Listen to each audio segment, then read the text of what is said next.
Visie à toi! Aujourd'hui, je te parle de es-tu chercheur de tort ou chercheur de bienfaits? Est-ce que tu es toujours en train de chercher le tort de toutes les situations qui se passent dans ta vie ou tu es en train de chercher le positif, les bienfaits de ce qui se passe dans ta vie ou dans les événements ou dans les circonstances? Il y a Brian Tracy qui dit ça doit être un jeu d'enfant de voir le positif dans toutes circonstances, puis que les réactions affectives qu'on a sont à 95% déterminées par l'interprétation qu'on fait, qu'on en fait en fait. Fait que suite à cette situation-là, suite à cette citation, qu'est-ce que toi, est-ce que tu es un chercheur de bienfaits ou est-ce que tu es un chercheur de tort? Un chercheur de tort, c'est de toujours voir le négatif des situations, c'est de toujours voir qu'est-ce qui n'a pas été, comment ça n'a pas bien été, qu'est-ce qui a été l'embûche, comment tu as pu échouer, puis de voir que ça t'enlise en fait dans la situation.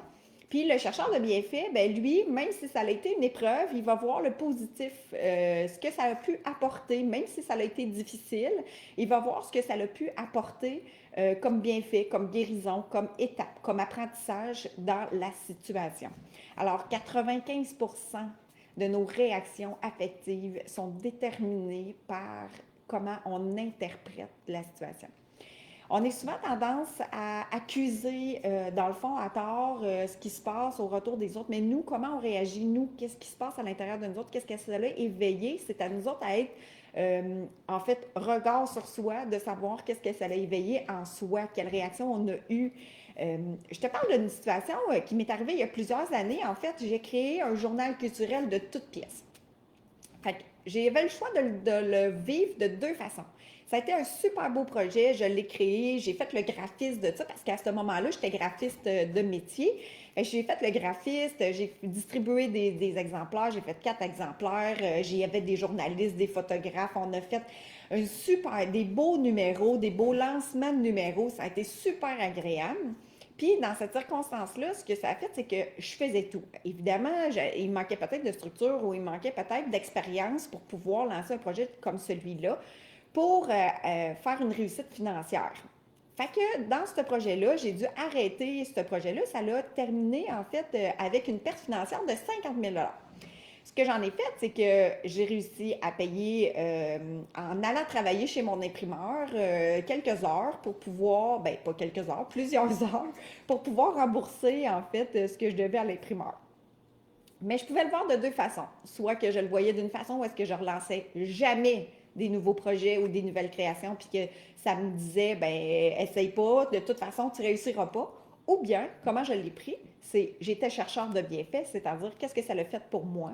C'est que ça m'a permis d'avoir plein de nouveaux contacts avec les commerçants, ça m'a permis d'avoir plein de nouveaux contacts avec des rédacteurs, des photographes, des artistes, parce qu'il y avait des artistes là-dedans, parce que c'était un journal un peu style Le Voir, là, tu sais.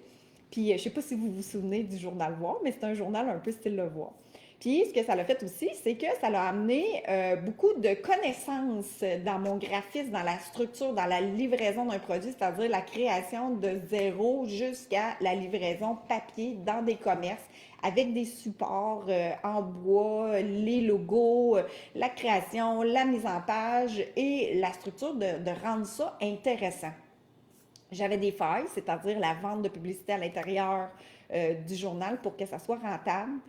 Par contre, ce que ça m'a apporté, c'est tellement de richesse, tellement de connaissances, tellement de structure. Alors, soit qu'on le voit d'un échec, c'est-à-dire financier, ou bien qu'on le voit avec une réussite de connaissances. Fait que, est-ce que toi, dans tes exemples à toi, y a-t-il des événements dans lesquels tu es resté accroché sur chercheur de tort de cet événement-là? Est-ce qu'il y aurait une façon de le voir différemment? Est-ce qu'il y aurait une façon de le voir où est-ce que tu pourrais trouver les bienfaits que ça t'a apporté pour ne pas rester dans tes pièges, pour recréer des nouveaux événements qui ne vont pas t'amener dans ces pièges-là, de toujours être dans le tort. Alors, est-ce que maintenant, dans ta vie, tu vas choisir d'être chercheur de bienfaits ou chercheur de tort? Parce que sache une chose, c'est que même au ciel, si tu es chercheur de tort, tu vas trouver des torts, peu importe où est-ce que tu es, ici ou dans un second monde de la vie. Alors, choisis, puis il y a toujours une possibilité de choisir le tort ou de choisir le bienfait, même si l'épreuve est difficile, même si des fois on est dans une contraction, on est dans une frustration, on est dans une colère. Une fois que la colère, elle est passée, qu'est-ce qui se cache en arrière de ça, puis qu'est-ce qu'on peut apprendre de ça pour voir le positif des choses. Alors, comme M. Tracy disait, 95% de nos réactions affectives, elle est déterminée par notre façon d'interpréter les faits. Alors, je te dis, est-ce que tu es prête à trouver et à être chercheur de bienfaits? Je m'appelle Hélène Benoît et je suis là pour contribuer à ta vie et rajouter de la valeur pour reconnecter surtout avec la magie qui est en toi. Bye bye! Bonne journée!